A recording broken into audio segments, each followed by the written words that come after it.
Hello friends, இன்றைக்கி நம்ம சேனலில் என்ன பார்க்க போகிறோன்னா ஒரு முக்கியமான ஜோதிட தாள்களை தான் இந்த வீடியோவில் பார்க்க போகிறோம். ஜோதிட தாள்கள் மட்டும் கிடையாதுங்க, ஒரு சூப்பரான ஆன்மீக பரிகாரத்தையும் இந்த வீடியோவில் பார்க்க போகிறோம். பார்க்குறதுக்கு முன்னாடி என்ன பார்க்க போகிறோம் அப்படிங்கிறத இன்ட்ரோவில் ஷேர் பண்ணுறேன். மீனம் ராசிக்காரங்க இந்த வீடியோவை ஃபுல்லாக பாருங்கள்.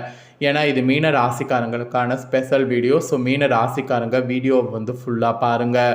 ஸோ ஃபஸ்ட்டு என்ன பார்க்க போகிறோம் அப்படிங்கிறத வாங்க இன்ட்ரோவில் பார்க்கலாம். 2026 மூன்றாவது மாதமான மார்ச் மாதமானது நடந்துட்டுருக்கு. கிரக ரீதியாக, அறிவியல் ரீதியாக, ஆன்மீக ரீதியாக, ஜோதிட ரீதியாக இந்த மாதம் மிக மிக முக்கியமான மாதமாக கருதப்படுது. இந்த மாதம் பிறந்த ஸ்டார்டிங்கில் ஃபஸ்ட்டு பார்த்தீங்கன்னு வச்சுக்கோங்களேன், இந்த ஆண்டுடைய முதல் சந்திர கிரகணமானது நடந்தது. அதை தொடர்ந்து ஒரு மிகப்பெரிய கிரக பயிற்சியான சனி பகவான் பயிற்சியானார் வாக்கியப்படி. இந்த மாடி கிரக பயிற்சி கிரகணம் இதெல்லாம் நடந்தது மட்டும் இல்லாமல் இந்த மாதத்தில் இன்னும் ஆன்மீக சிறப்பு நாட்கள் நிறையவே வர இருக்கு. அதில் ஒரு சிறப்பான நாள் வருவதற்கு நேரமானது நெருங்கிடுச்சு.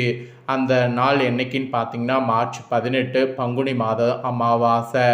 இந்த அமாவாசையில் கிரகங்களில் நிறைய மாற்றங்கள் சேர்க்கைகள் ஏற்படுது. அதனால் ராஜ யோகங்களும் உருவாகுது. அதே சமயம் நிறைய கவனமாகவும் இருக்க வேண்டிய சூழ்நிலை உருவாகுது. ஸோ அந்த சூழ்நிலையை ஒவ்வொரு ராசிக்காரங்களும் தெரிஞ்சு பயன்பெறணுங்கிறதுனால ஒவ்வொரு ராசிக்கும் நேரம் என்ன நேரம் அப்படிங்கிறத ஷேர் பண்ணிட்டு வரேன். அதில் இன்றைக்கி இந்த வீடியோவில் மீனம் ராசிக்காரங்களுக்கு ஷேர் பண்ண போகிறேன். மீனம் ராசியில் பிறந்த நேயர்கள் யாராக இருந்தாலும் இந்த ஒரு வீடியோவை ஸ்கிப் பண்ணாமல் பாருங்கள். உங்கள் ராசியை சேர்ந்தவர்களுக்கு என்ன நடக்கும் அப்படிங்கிற பலன்களை தெரிஞ்சு அந்த பலன்களுக்கேற்ப நடந்து பலன் பெறுங்க. உங்கள் ராசிக்கு அதிர்ஷ்டமாக இருந்தாலும் சரி, ஆபத்தாக இருந்தாலும் சரி, அது என்னங்கிறத நீங்கள் தெரிஞ்சுக்கிறது ரொம்ப முக்கியம். உங்கள் ராசி நட்சத்திரத்துக்கு ஏற்பவே என்ன பலன் கிடைக்குங்கிறத சொல்ல போகிறேன். அதனால் உங்கள் ராசி நட்சத்திரத்துக்கு ஏற்ப என்ன பலன் கிடைக்குங்கிறத தெரிஞ்சுக்குங்க. அதோடு இந்த அமாவாசை சக்தி வாய்ந்த அமாவாசைங்கிறதுனால செல்வ வளம் அதிகரிக்க பரிகாரம் செய்யணும். அது என்ன பரிகாரம் செய்யணுங்கிறத வீடியோவில் கடைசியாக உங்களுக்கு ஷேர் பண்ணுறேன். அதையும் இந்த வீடியோவில் மீனம் ராசிக்காரங்க தெரிஞ்சுக்குங்க. மீனராசி புரட்டாதி 4ஆம் பாதத்தில் பிறந்தவங்களுக்கு ஃபஸ்ட்டு சொல்லப்பட்டிருக்கு. யோசித்து செயல்படக்கூடிய உங்களுக்கு இந்த பங்குனி அமாவாசை நிதானமாக செயல்பட வேண்டியது அவசியம். ராசிக்குள் சனி பகவானும் சூரியனும் சஞ்சரிப்பதால் வேலை பளு கூடும். ஒரு பக்கம் வேகமாக செயல்பட நினைத்தாலும் மறுபக்கம் அதில் ஏதேனும் ஒரு தடை ஏற்பட்டு கொண்டே இருக்கும். இந்த நேரத்தில் சுகஸ்தானத்தில் சஞ்சரிக்கக்கூடிய ராசிநாதன் குரு பகவான் 8, 10, 12ஆம் இடங்களில் பார்ப்பதால் உங்களுக்கு எதிராக செயல்படக்கூடியவர்களை கண்டறிவீங்க. மறைமுக தொல்லைகள் விலகும். உங்கள் செல்வாக்கு வெளிப்படும். உடல்நிலையில் ஏற்பட்ட பாதிப்புகள் விலகும். தைரியமாக செயல்படக்கூடிய நிலை ஏற்படும். தொழில் முன்னேற்றம் அடையும். உத்தியோகத்தில் இருப்பவர்கள் எதிர்பார்ப்பு பூர்த்தியாகும். வேலை தேடி வருபவர்களுக்கு எதிர்பார்த்த வேலை கிடைக்கும். செலவுகள் கட்டுப்படும். விரயஸ்தானத்தில் சஞ்சரிக்கக்கூடிய செவ்வாய்க்கு குரு பகவானுடைய பார்வை உண்டாவதால் பிரச்சனைகள் தீரும். எடுத்த வேலைகள் வெற்றியாகும். முன்னேற பாதையில் நடைபோடுவீங்க. குடும்பத்தில் நிம்மதியான நிலையானது உருவாகும். வரவு அதிகரிக்கும். விவசாயிகள் விளைச்சலில் கூடுதல் அக்கறை எடுப்பது அவசியம்.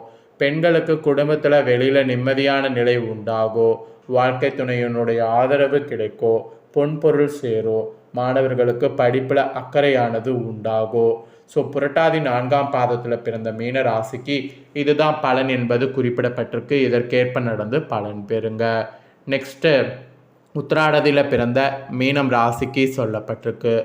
நிதானமாக செயல்பட்டு நினைத்ததை சாதித்து வரக்கூடிய உங்களுக்கு இதுவரை விரயஸ்தானத்தில் சஞ்சரித்த சனி பகவான் தற்போது ராசிக்குள் ஜென்ம சனியாக சஞ்சரிக்கிறார்.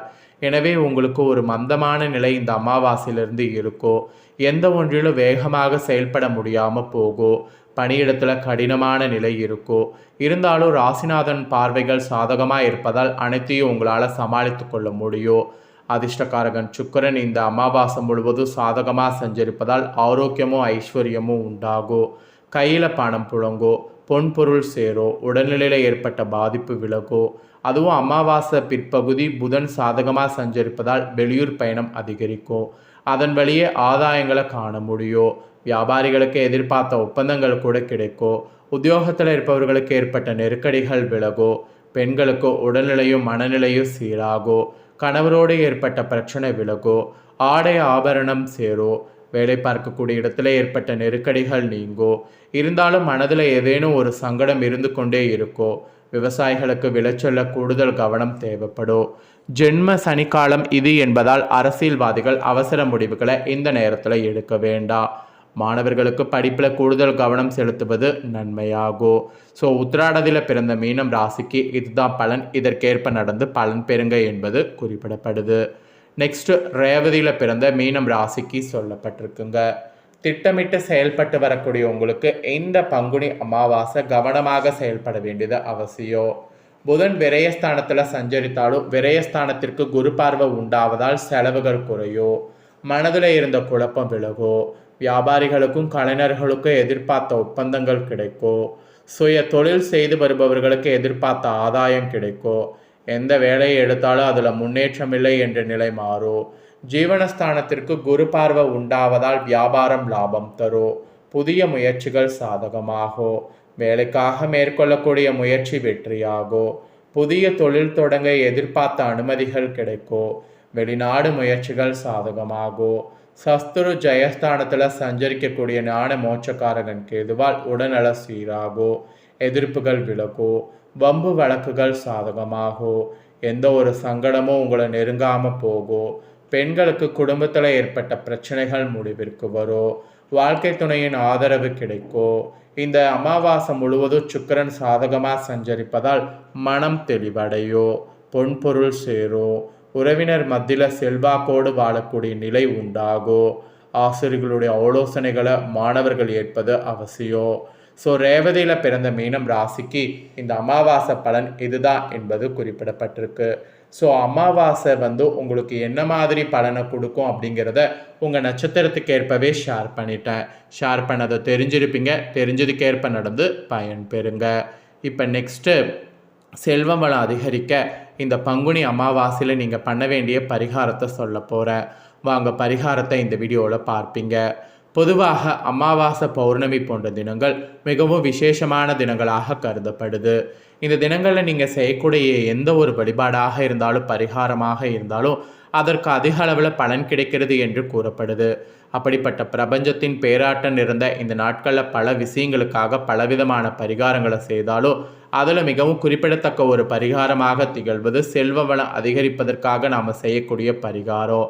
அதன் அடிப்படையில் இந்த வீடியோவில் செல்வ வளம் அதிகரிப்பதற்கு இந்த பொருட்களை அமாவாசையில் ஒன்று சேர்க்க வேண்டும் என்று உங்கள் ராசிக்கு குறிப்பிடப்படுது. ஸோ எந்த பொருட்களை ஒன்று சேர்க்க வேண்டும் அப்படிங்கிற ரகசியத்தை தான் இந்த வீடியோவில் பார்க்க போகிறோம். செல்வ வளம் பெருக வேண்டும் என்றால் அதற்கு கண்டிப்பான முறையில் மகாலட்சுமி தாயார் அருள் என்பது வேண்டும். மகாலட்சுமி தாயார் என்பவர் சந்திர பகவான் சகோதரியாக கருதப்படுறார். சந்திர பகவானுக்குரிய நாட்களில் நாம் இந்த தாயாரை வழிபாடு செய்ய வேண்டும் என்று கூறப்படுது. அதனால தான் பல ஆலயங்களில் அமாவாசை பௌர்ணமி போன்ற தினங்களில் மகாலட்சுமிக்கு சிறப்பு வழிபாடு செய்யப்படுது. அதில் இது பங்குனி மாத அமாவாசை. ஸோ பலவிதமான நன்மைகள் உண்டாகிறதுக்கு மகாலட்சுமி தாயாருடைய அருளை பெறுவதற்கு மகாலட்சுமி தாயாருக்குரிய இந்த பொருட்களை ஒன்று சேர்த்து வைப்பதன் மூலம் மகாலட்சுமி தாயார் அருளை பரிபூர்ணமாக பெற முடியும். மகாலட்சுமிக்கு பிடித்த பொருட்கள் என்று பார்க்கும் பொழுது அது வாசனை பொருட்களாக சொல்லப்படுது. எந்த இடத்தில் வாசனை நிறைந்திருக்கிறதோ அந்த இடத்தில் மகாலட்சுமி தாயார் அருள் இருக்கும் என்று கூறப்படுது. அதுலேயும் குறிப்பாக ஏலக்காய், கிராம்பு, பச்சை கற்பூரம் இந்த 3 பொருட்களும் மிகவும் சிறப்பு வாய்ந்த பொருட்களாக திகழ்கிறது. இந்த 3 பொருட்களும் எந்த இடத்தில் இருக்கிறதோ அந்த இடத்தில் மகாலட்சுமி அருள் பரிபூர்ணமாக கிடைக்கும். அதனால் இந்த அமாவாசையில் இந்த 3 பொருட்களை ஒரு சேர மகாலட்சுமி தாயார் படத்திற்கு முன்பாக வைக்க வேண்டும். பச்சை கற்பூரம் சிறிய துண்டு, ஒரு கிராம்பு, ஒரு ஏலக்காய் இவை 3 மகாலட்சுமி தாயார் படத்திற்கு முன்பாக ஒரு கிண்ணத்திலோ அகல் விளக்கிலோ வைக்க வேண்டும். நாள் முழுவதும் இது அப்படியே இருக்கணும். அடுத்தது பணம் வைக்கக்கூடிய இடத்துல வைத்து விட வேண்டும். இல்லைனா பர்ஸில் கூட நீங்கள் இந்த பொருட்களை போட்டு வைக்கலாம். இதை அப்படியே எடுத்து வைக்கணும். மூட்டையாக கட்ட வேண்டாம். பச்சை கற்பூரம் காற்றுல கரைந்துடும். ஏலக்காய், கிராம்பு மட்டும் அப்படியே இருக்கும். இதை நம்பிக்கையோடு செய்கிறவங்களுக்கு விரைவிலே உங்களுக்கு பிடித்த தரித்திரம் நீங்கி செல்வ வளம் அதிகரிக்கும். அதனால் இந்த பரிகாரத்தில் நம்பிக்கை இருக்கக்கூடிய மீன ராசிக்காரங்க இந்த அமாவாசையில் செய்து பயன்பெறுங்க. ஸோ இந்த பரிகாரம் உங்களுக்கு கண்டிப்பாக ரொம்ப யூஸ்ஃபுல்லாக இருக்கும்னு சொல்லி நான் நம்புகிறேன். இதை உங்கள் ஃப்ரெண்ட்ஸ் ஃபேமிலியில் இருக்கிறவங்களும் பார்த்து அவங்களும் பயன்பெறணும் அப்படின்னு நினச்சிங்கன்னா வீடியோ லைக் பண்ணி உங்கள் ஃப்ரெண்ட்ஸ் ஃபேமிலிக்கு ஷேர் பண்ணுங்கள். ஏன்னா உங்கள் ஃப்ரெண்ட்ஸ் ஃபேமிலியில் இருக்கிறவங்களும் வீடியோ பார்க்கட்டும். அவங்களும் பார்த்தீங்கன்னு வச்சுக்கோங்களேன், கண்டிப்பாக மீனம் ராசிக்காரங்களாக இருந்தாங்கன்னா இந்த தாள்களை தெரிஞ்சு இதற்கேற்ப நடந்து பலன் பெறட்டும். இதே போல் புதிய அப்டேட்டான நிறைய வீடியோ நம்ம சேனலில் போடப்படும்.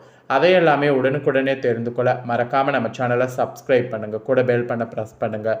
ஃபஸ்ட் டைம் பார்க்குறவங்க அதை நீங்கள் பண்ணிட்டீங்கன்னா இனி நான் போகிற மற்ற அப்டேட்டான எல்லா வீடியோஸும் உடனுக்குடனே தெரிந்து கொள்ளலாம். சப்ஸ்கிரைப் பண்ணுங்கள். வேறொரு வீடியோவில் வந்து சந்திக்கிறேன்.